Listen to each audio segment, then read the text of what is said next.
ओम शांति। ओम शांति बाबा। 20/1/2023 के बाबा के महावाक्य प्रातःमूर्ति। ओम शांति बाप दादा मधुबन। बाबा ने कहा, मीठे बच्चे जी बाबा, तुम पीस स्थापन करने के निमित्त हो, इसलिए बहुत बहुत पीस में रहना है।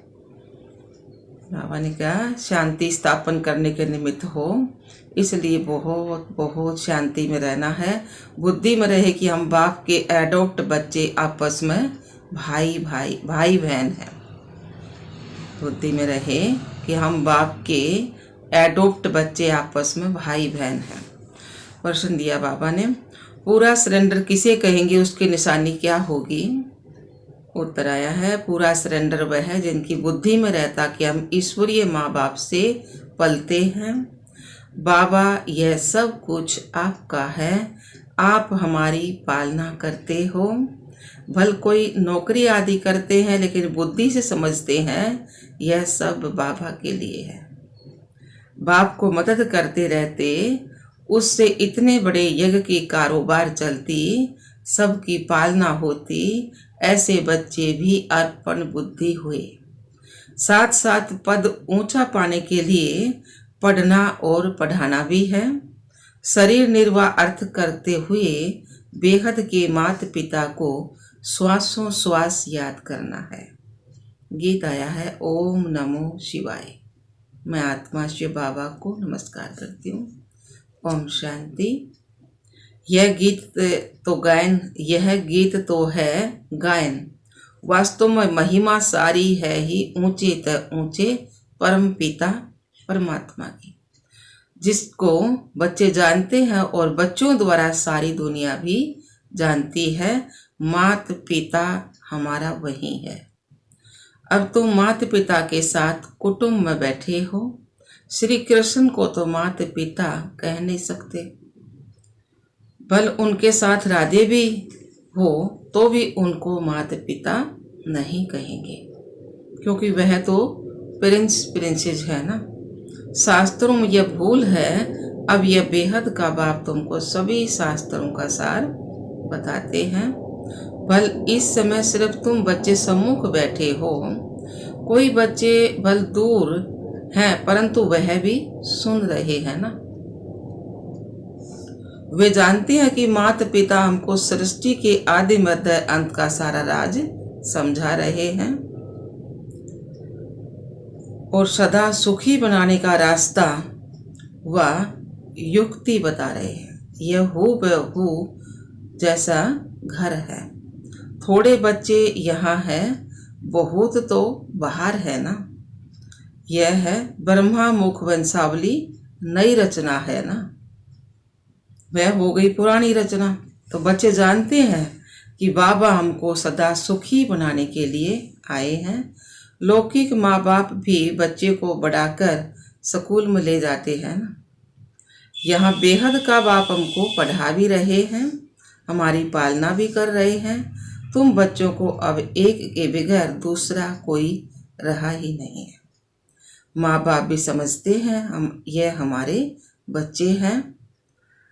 लौकिक कुटुंब होगा तो 10-15 बच्चे होंगे, 2-3 शादी की होंगी। यहाँ तो यह सब बाबा के बच्चे बैठे हैं। जितने भी बच्चे पैदा करने हैं सो अभी ही ब्रह्मा मुख कमल द्वारा करने हैं। पीछे तो बच्चे पैदा करने ही नहीं है। सभी को वापिस जाना है। यह एक ही एडॉप्ट माता निमित्त है। परमा बाबा, यह बड़ी वंडरफुल बात है। यह तो जरूर है, गरीब का बच्चा समझेगा कि हमारा बाप गरीब है। साहूकार का बच्चा समझेगा हमारा बाप साहूकार है। तो वह तो अनेक माँ बाप है। यह तो सारे जगत का एक ही माता पिता है। तुम सभी जानते हो कि हम उनके मुख से एडॉप्ट हुए हैं। यह हमारा पारलौकिक माँ बाप है। यह आते ही पुरानी सृष्टि में है, जब मनुष्य बहुत बहुत दुखी होते हैं।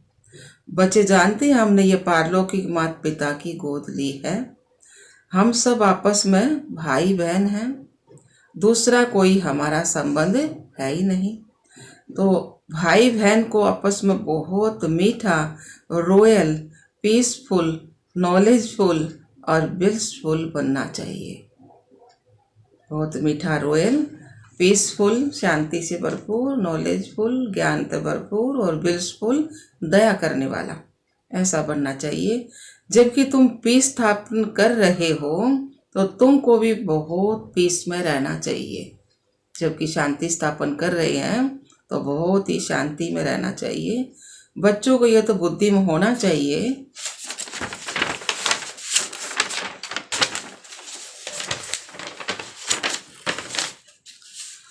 कि हम पारलौकिक बाप के एडॉप्ट बच्चे हैं। परम धाम से बाप आए हैं, वह है डाडा, ग्रैंडफादर। यह दादा बड़ा भाई है।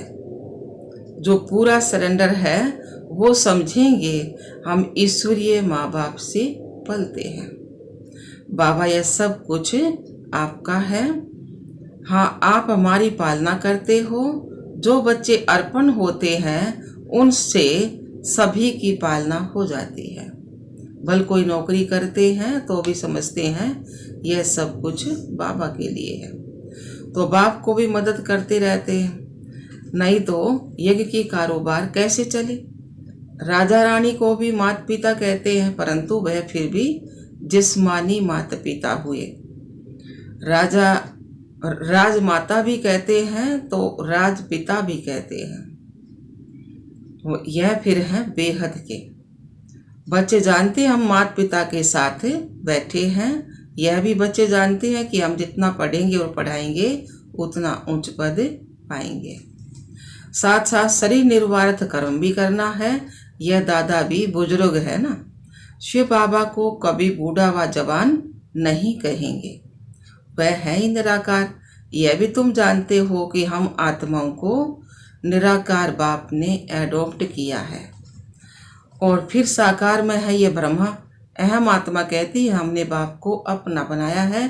फिर नीचे आओ तो कहेंगे हम भाई बहनों ने ब्रह्मा को अपना बनाया है। शिव बाबा कहते हैं तुम ब्रह्मा द्वारा हमारे ब्रह्मा मुख वंशावली बने हो। ब्रह्मा भी कहते हैं तुम हमारे बने हो। तुम ब्राह्मणों की बुद्धि में श्वासों श्वास यही चलेगा, यह हमारा बाप है, वह हमारा दादा है। बाप से जास्ती दादे को याद करते हैं। वह मनुष्य तो बाप से झगड़ा आदि करके भी दादे से प्रॉपर्टी लेते हैं। तुमको भी कोशिश करके बाप से भी जास्ती दादे से वर्षा लेना है। बाबा जब पूछते हैं तो सभी कहते हैं हम नारायण को वरेंगे। कोई नए आते थे, पवित्र नहीं रह सकते थे तो वह हाथ नहीं उठा सकते थे। कह देते माया बड़ी प्रबल है। वह तो कह भी नहीं सकते कि हम श्री नारायण को व लक्ष्मी को वरेंगे। देखो, जब बाबा सम्मुख सुनाते हैं तो कितना खुशी का पारा चढ़ता है। बुद्धि को रिफ्रेश किया जाता है तो नशा चढ़ता है ना। फिर किसी किसी को वह नशा सताई रहता है और किसी किसी में कम हो जाता है। तो बेहद के बाप को याद करना है, 84 जन्मों को याद करना है और चक्रवर्ती राजाई को भी याद करना है। जो मानने वाले नहीं होंगे याद नहीं रहेगी। बाप दादा समझ जाते हैं कि बाबा बाबा कहते तो हैं परंतु सच सच याद नहीं करते हैं और न लक्ष्मी नारायण को वरने लायक है। चलन भी ऐसी है, अंतर्यामी बाप हर एक की बुद्धि को समझते हैं। यहाँ शास्त्रों की तो कोई बात नहीं है। बाप ने आकर राजयोग सिखाया है जिसका नाम गीता रखा है। बाकी तो छोटे मोटे धर्मों वाले सब अपना अपना शास्त्र बना लेते हैं और फिर पढ़ते रहते हैं। बाबा शास्त्र नहीं पढ़े हैं।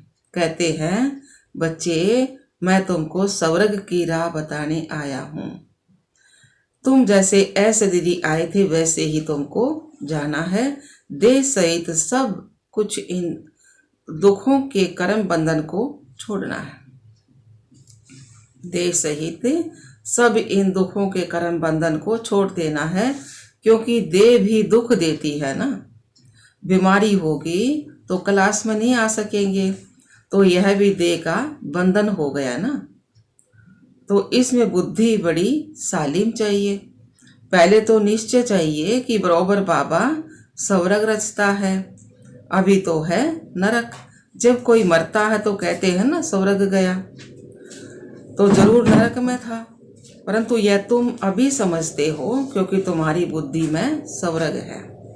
बाबा रोज नए नए तरीके से समझाते हैं तो तुम्हारी बुद्धि में अच्छी रीति बैठे।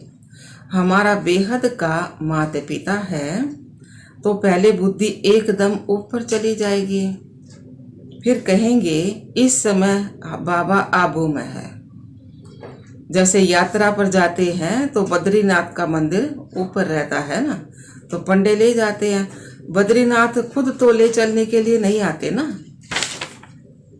तो मनुष्य पंडा बनते हैं। यहाँ शिव बाबा खुद आते हैं परम धाम से, कहते हैं हे आत्माएं, तुमको यह शरीर छोड़ शिवपुरी चलना है। जहाँ जाना है वहाँ वह निशाना जरूर याद रहेगा ना। तो वह बद्रीनाथ चैतन्य में आकर बच्चों को साथ ले जाएं, ऐसे तो हो ही नहीं सकता। वह तो यहाँ का रहवासी है। यह परम पिता परमात्मा कहते हैं मैं परम धाम का रहवासी हूँ, तुमको लेने के लिए आया हूँ। श्री कृष्ण तो ऐसे कह ना सके।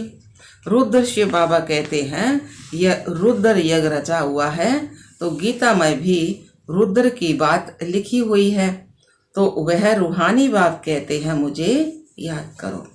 बाप ऐसी युक्ति से यात्रा सिखलाते हैं जो जब विनाश हो तो तुम आत्मा शरीर छोड़ सीधा बाप के पास चले जाएंगे। फिर तो शुद्ध आत्मा को शुद्ध शरीर चाहिए, सो तब होगा जब नई सृष्टि हो। अभी तो सभी आत्माएं मथुरों से दर से वापिस जाएंगी बाबा के साथ, इसलिए उनको खिविया भी कहा जाता है। इस विषय सागर से उस पार ले जाते हैं। श्री कृष्ण को खिविया नहीं कह सकते, बाप ही इस दुख के संसार से सुख के संसार में ले जाते हैं। यही भारत विष्णुपुरी लक्ष्मी नारायण का राज्य था और अब रावणपुरी है। तो रावण का चित्र भी दिखाना चाहिए, चित्रों से बहुत काम लेना है। जैसे हमारी आत्मा है वैसे बाबा की भी आत्मा है, सिर्फ हम पहले अज्ञानी थे और वह ज्ञान का सागर है। अज्ञानी उसको कहा जाता है जो रचता रचना को नहीं जानते हैं। रचता द्वारा जो रचता और रचना को जानते हैं उनको ज्ञानी कहा जाता है। यह ज्ञान तुमको यहाँ मिलता है, सतयुग में नहीं मिलता। वो लोग कहते हैं परमात्मा विश्व का मालिक है, मनुष्य उस मालिक को याद करते हैं, परंतु वास्तव में विश्व का अथवा सृष्टि का मालिक तो लक्ष्मी नारायण बनते हैं। निराकार शिव बाबा तो विश्व का मालिक नहीं बनता है। तो उनसे पूछना पड़े कि वह मालिक निराकार है या साकार है। निराकार तो साकार सृष्टि का मालिक हो ना सके, वह है ब्रह्मांड का मालिक। या वहीं आकर पतित दुनिया को पावन बनाते हैं। खुद पावन दुनिया का मालिक नहीं बनते, उनका मालिक तो लक्ष्मी नारायण बनते हैं। और पावन बनाने वाला कौन है? शिव बाबा। यह बड़ी गहरी बातें हैं समझने की। हम आत्मा भी जब ब्रह्म तत्व में रहती है तो ब्रह्मांड के मालिक है। जैसे राजा रानी कहेंगे हम भारत के मालिक हैं, तो प्रजा भी कहेगी हम मालिक हैं। तो वहां रहते तो है ना, वैसे बाप ब्रह्मांड का मालिक है, हम भी मालिक ही ठहरे। फिर बाबा आकर नई मनुष्य सृष्टि रचते हैं, कहते हैं मुझे इस पर राज्य नहीं करना है, मैं मनुष्य नहीं बनता हूँ। मैं तो यह शरीर भी लोन पर लेता हूँ। बाबा शिव बाबा करे हैं कि ब्रह्मा का शरीर भी मैं तो लोन पर लेता हूँ। तुमको सृष्टि का मालिक बनाने राजयोग सिखाता हूँ। तुम जितना पुरुषार्थ करेंगे उतना उच्च पद पाएंगे। इसमें कमी मत करो। टीचर तो सभी को पढ़ाते हैं ना। अगर इम्तिहान में बहुत पास होते तो टीचर का भी शो होता है, फिर उनको गवर्नमेंट से लिफ्ट मिलती है। तो यह भी ऐसे है, जितना अच्छा पढ़ेंगे उतना उच्च पद मिलेगा। माँ बाप भी खुश होंगे। इम्तिहान में पास होते हैं तो मिठाई बांटते हैं ना। यहाँ तो तुम रोज मिठाई बांटते हो, फिर जब इम्तिहान में पास हो जाते हो तो सोने के फूलों की वर्षा होती है। तुम्हारे ऊपर कोई आकाश से फूल नहीं गिरेंगे, परंतु तुम एकदम सोने के महलों के मालिक बन जाते हो।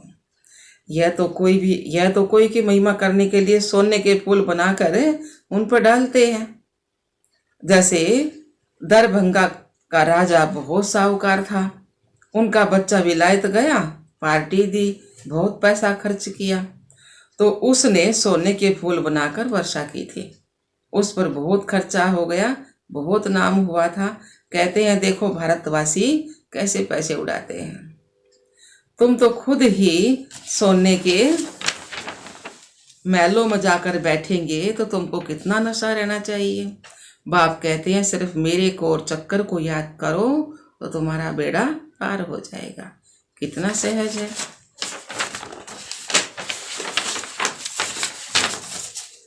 तुम बच्चे तो चैतन्य परवाने और बाबा है चैतन्य समा।